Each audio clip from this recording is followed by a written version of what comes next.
Hey everybody, today I'm going to be reviewing the JDM OBD2 Stage 3 performance chip. I've had this plugged in for approximately one total hour, and I've probably driven less than 20 miles.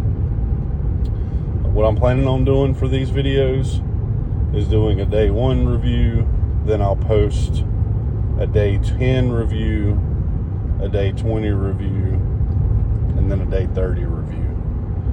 And first things first, what you're going to notice from these types of chips is that the manufacturer tells you that it's going to take up to 2 weeks for it to actually take effect.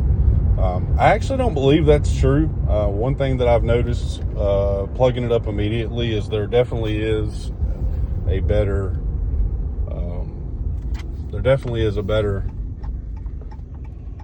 give me 1 second here, I got some traffic.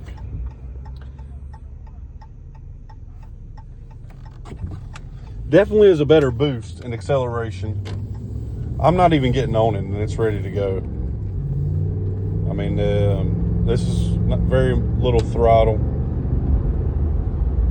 And then one thing you're really going to notice is from 50 to 60, it has a pretty good click. And again, you can see by the fuel mileage here or the fuel mileage indicator here that I'm really not getting into the throttle hardly at all. I noticed that as soon as I plugged it up. Also, if you're out on the highway, I wasn't trying to blow by a truck, but I was able to get by him pretty easy without a lot of throttle. So the main thing that you're going to see immediately is a small uptick in your acceleration.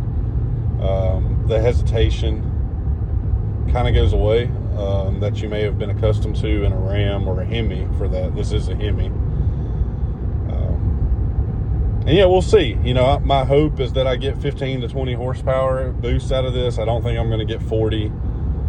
I'm not feeling like I'm going to get 40, but I am trying to spend a little time programming the digital controller so that it can see that I want to get on the throttle pretty heavy.